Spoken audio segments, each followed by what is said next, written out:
कहते हैं जब औरत के कदम बहक जाएं तो क्या कर गुजरेगी खुद उसको नहीं पता होता है। ऐसा ही कुछ हुआ नीरज के साथ जब उसकी पत्नी रूबी के कदम बहक गए। नीरज को घर से गए हुए 24 घंटे से भी ज़्यादा हो गए और उसका कुछ पता नहीं चला, तो उसकी पत्नी रूबी ने थाना पंतनगर जाकर उसकी गुमशुदगी दर्ज करा दी। इसके बाद उसके घर से गायब होने की जानकारी अपने सभी नाते रिश्तेदारों को देने के साथ साथ ससुराल वालों को भी दे दी। नीरज के इस तरह अचानक गायब हो जाने की सूचना से उसके घर में कोहराम मच गया। नीरज के गायब होने की जानकारी उसके मामा को हुई तो वह भी परेशान हो उठे। उस समय वह गांव में थे। उन्होंने अपने बहनोई यानी नीरज के पिता रघुनाथ ठाकुर एवं उसके बड़े भाई को साथ लिया और महानगर मुंबई आ गए।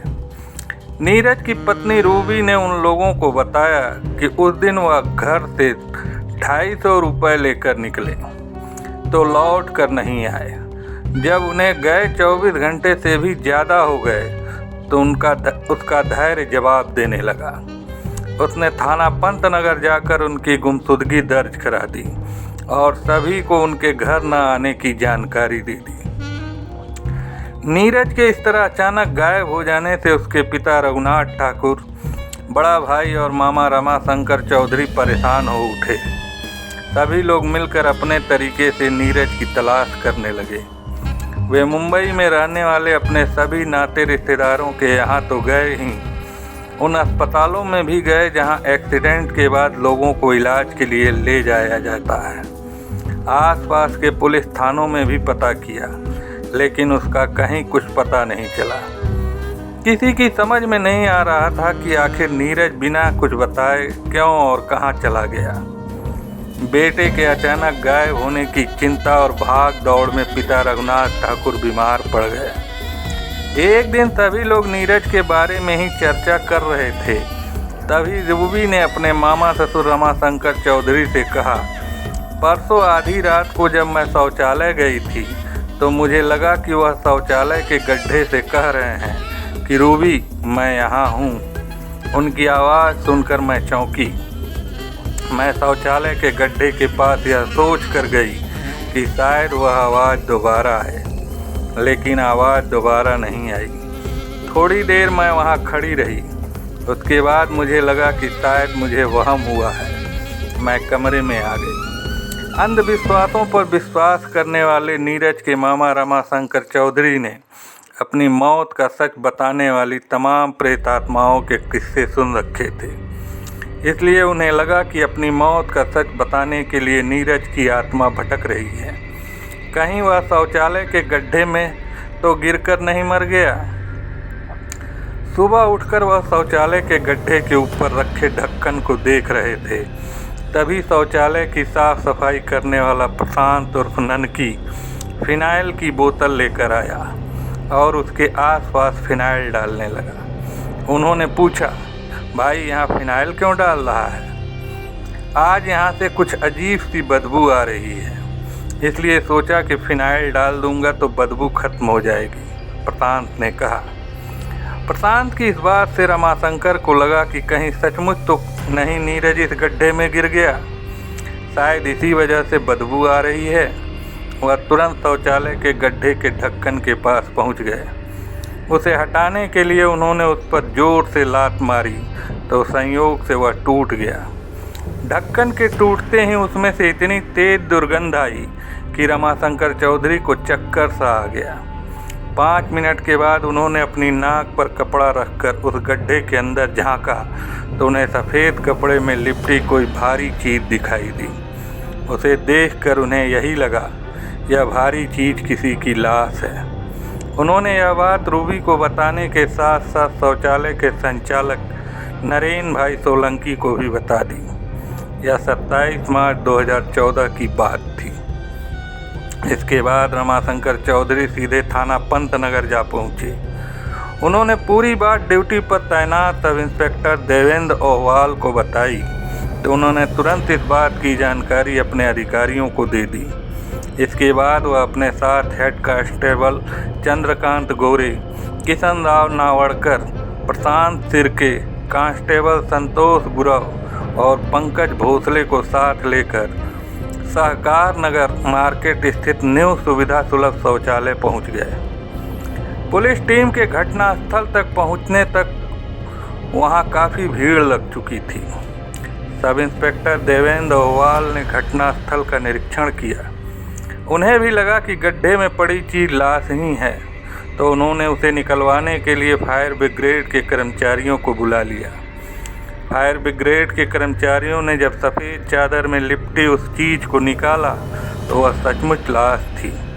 लाश इस तरह सड़ चुकी थी कि उसकी शिनाख्त नहीं हो सकती थी, लेकिन लाश के हाथ में जो घड़ी बंधी थी उसे देखकर रमाशंकर चौधरी और रूबी ने बताया कि यह घड़ी तो नीरज ठाकुर की ही है। नीरज कई दिनों से गायब था। इससे साफ हो गया कि वह लाश नीरज की ही थी। सब इंस्पेक्टर देवेंद्र ओहवाल अपने साथी पुलिसकर्मियों के साथ लाश और घटनास्थल का निरीक्षण कर रहे थे कि शौचालय के गड्ढे में लाश मिलने की सूचना पाकर परिमंडल 6 के additional police commissioner Mahendra Dhuriye, assistant police commissioner Bilas Patil, senior inspector Nirmal, inspector Jitendra Agarkar, assistant inspector Sakpal और प्रदीप दुपट्टे भी आ गए। पुलिस अधिकारियों ने सरसरी नज़र से घटनास्थल और लाश का निरीक्षण करके घटना की जांच की जिम्मेदारी सीनियर इंस्पेक्टर निर्मल को सौंप दी। सीनियर इंस्पेक्टर निर्मल ने सहकर्मियों की मदद से घटनास्थल की सारी औपचारिकताएं पूरी कर लाश को पोस्टमार्टम के लिए घाटकोपर स्थित राजावाड़ी अस्पताल भिजवा दिया। इसके बाद थाने लौटकर सीनियर इंस्पेक्टर निर्मल ने इस मामले की जांच इंस्पेक्टर जितेंद्र आगरकर को सौंप दी। इसके बाद जितेंद्र आगरकर ने उनके निर्देशन में जांच की जो रूपरेखा तैयार की, उसी के अनुरूप जांच शुरू कर दी गई।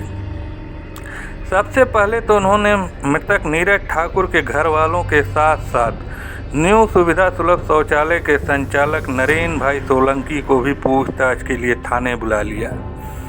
नीरज के घर वालों तथा न्यू सुविधा सुलभ शौचालय के संचालक नरेन भाई सोलंकी ने जो बताया, जांच अधिकारी इंस्पेक्टर जितेंद्र आगरकर को मृतक की पत्नी रूबी पर संदेह हुआ। उन्होंने उस पर नज़र रखनी शुरू कर दी।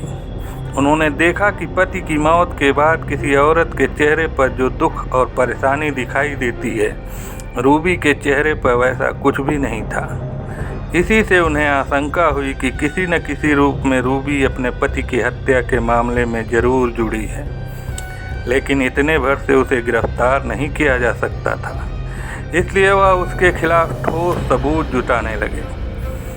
सबूत जुटाने के लिए उन्होंने रूबी के मोबाइल फ़ोन की कॉल डिटेल्स निकलवाने के साथ न्यू सुविधा सुलभ शौचालय के आसपास रहने वालों से गुपचुप तरीके से पूछताछ की, तो उन्हें रूबी के खिलाफ ऐसे तमाम सबूत मिल गए जो उसे थाने तक ले जाने के लिए पर्याप्त थे। लोगों ने बताया था कि रूबी और नीरज के बीच अक्सर लड़ाई झगड़ा होता रहता था। यह लड़ाई झगड़ा शौचालय पर ही काम करने वाले संतोष झा को लेकर होता था, क्योंकि रूबी के उससे अवैध संबंध थे।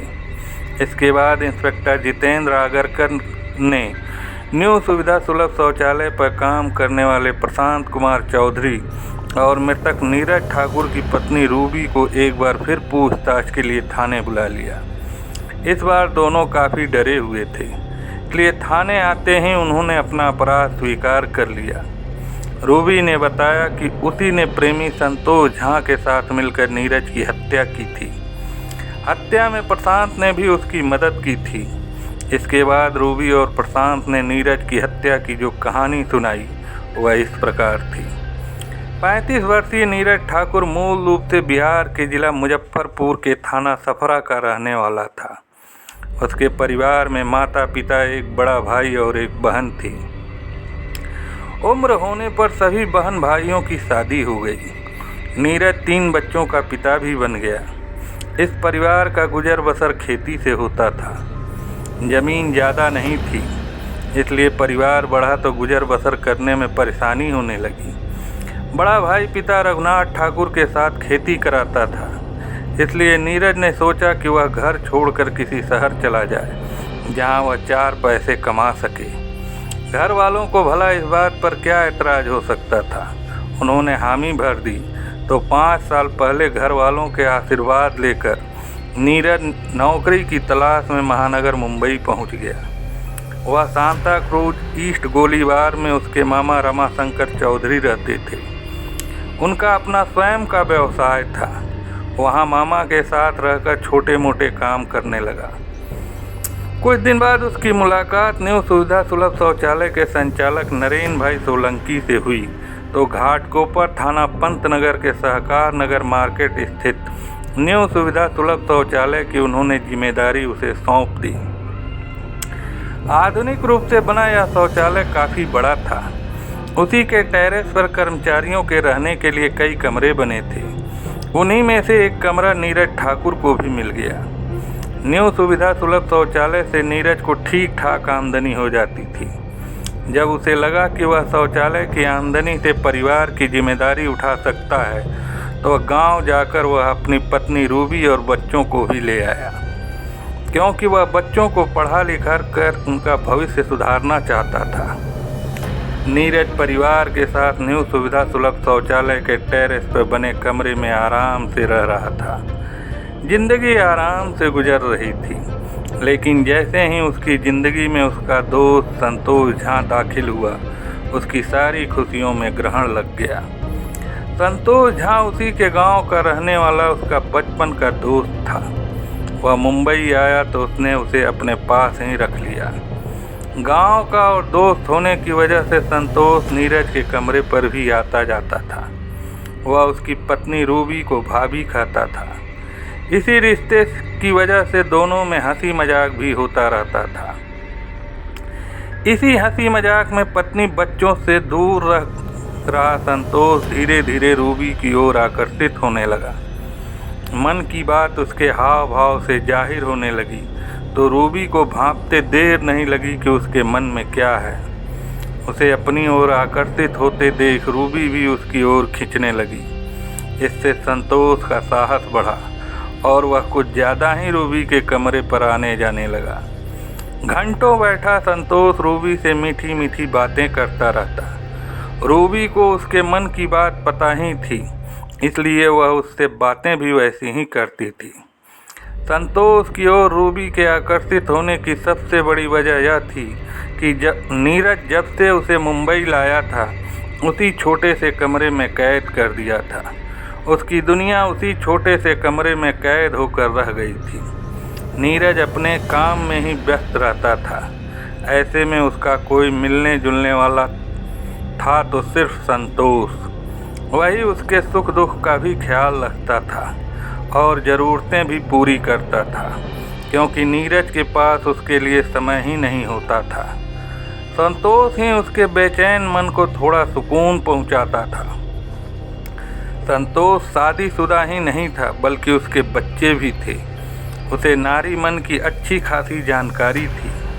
अपनी इसी जानकारी का फ़ायदा उठाते हुए वह जल्दी ही रूबी के बेचैन मन को सुकून पहुंचाते पहुंचाते तन को भी सुकून पहुंचाने लगा। रूबी को उसने जो प्यार दिया वह उसकी दीवानी हो गई।